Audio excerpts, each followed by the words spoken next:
Assalamualaikum warahmatullahi wabarakatuh. Kami dari kelompok 4 mata kuliah Linguistik Umum, Program Studi Pendidikan Bahasa dan Sastra Indonesia akan memaparkan materi tentang satuan-satuan bahasa pada kalimat dan paragraf. Materi akan dibawakan oleh Alfia Sahra, Sarah, Aulia Nurul Maulida Basir, Amri Anti, Tri Marsan Hasibuan, Andi Hairul, Wisnawati, dan Ina Febrianti. Baik, terima kasih atas kesempatan yang diberikan. Saya akan memaparkan materi tentang ciri-ciri kalimat. Ciri sebuah kalimat yang baik dan benar harus sesuai dengan unsur-unsur pembentukan kalimat. Kalimat yang baik harus sesuai dengan kaidah tata bahasa Indonesia. Salah satunya yaitu 1. Subjek atau pokok atau inti pikiran. Yang kedua, predikat. Predikat adalah kalimat yang memberikan atau memberitahukan apa, mengapa, bagaimana, atau berupa tentang subjek kalimat. Yang ketiga, objek. Objek adalah unsur kalimat yang dikenal perbuatan atau menderita akibat perbuatan subjek. Yang keempat, pelengkap.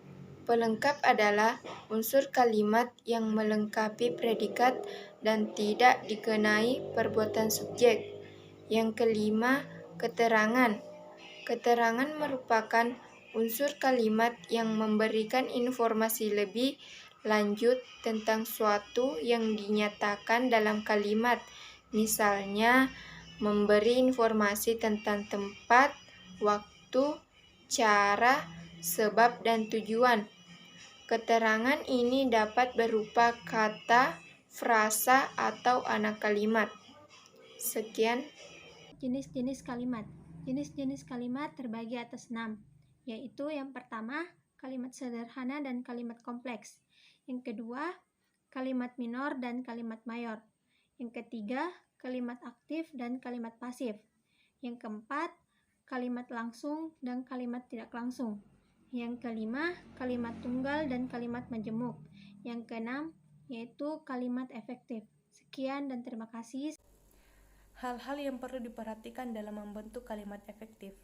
Yang pertama, keterpaduan. Keterpaduan adalah hubungan yang padu antara unsur-unsur pembentuk kalimat, yang termasuk unsur-unsur pembentuk kalimat yaitu kata, frasa, klausa, tanda baca, dan fungsi sintaksis atau subjek, predikat, objek, pelengkap keterangan. Contoh, kepada setiap pengemudi harus memiliki surat izin mengemudi. Menjadi, setiap pengemudi mobil harus memiliki surat izin mengemudi. Dari kalimat-kalimat ini, terdapat unsur-unsur yang sama derajatnya, sama pola atau susunan kata dan frasa yang dipakai dalam kalimat. Yang kedua, keparalelan. Keparalelan adalah kesamaan bentuk kata yang digunakan dalam kalimat itu.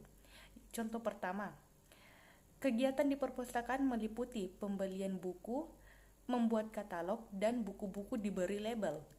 Kalimat kedua, kegiatan di perpustakaan meliputi pembelian buku, pembuatan katalog, dan pelabelan buku. Ketiga, ketepatan, kesesuaian, atau kecocokan pemakaian unsur-unsur yang membentuk suatu kalimat, sehingga tercipta pengertian yang bulat dan pasti.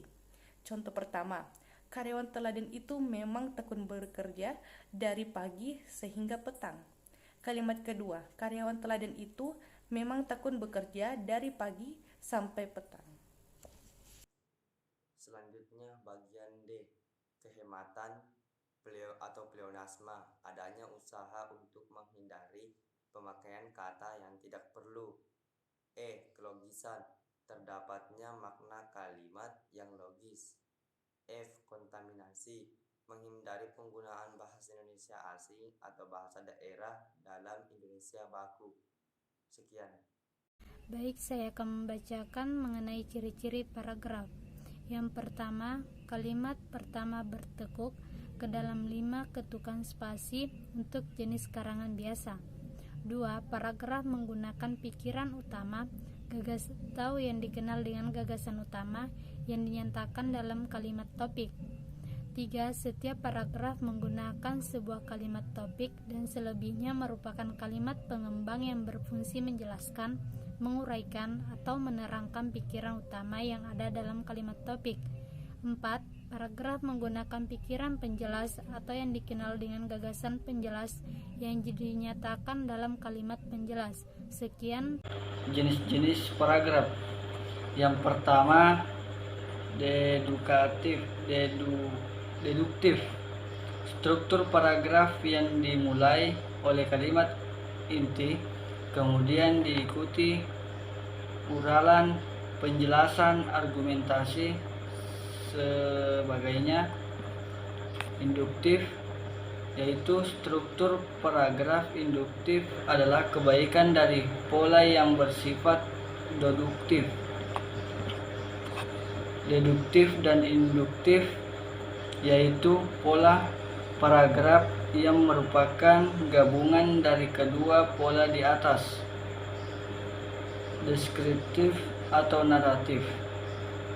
Dalam pola ini gagasan pokok tidak terbatas hanya dalam satu kalimat. Kesimpulan dari materi yang telah dibawakan tadi yaitu bahwa satuan bahasa adalah unit-unit yang mewujudkan bahasa. Satuan bahasa yaitu kalimat yang merupakan satuan bahasa atau ujaran yang minimal terdiri atas subjek dan predikat yang diakhiri dengan intonasi final. Paragraf adalah satuan bentuk bahasa yang merupakan gabungan beberapa kalimat atau tidak dan memiliki satu ide pokok disertai dengan kalimat utama dan kalimat penjelas. Sekian video presentasinya. Kami dari kelompok 4 mengucapkan terima kasih. Wassalamualaikum warahmatullahi wabarakatuh.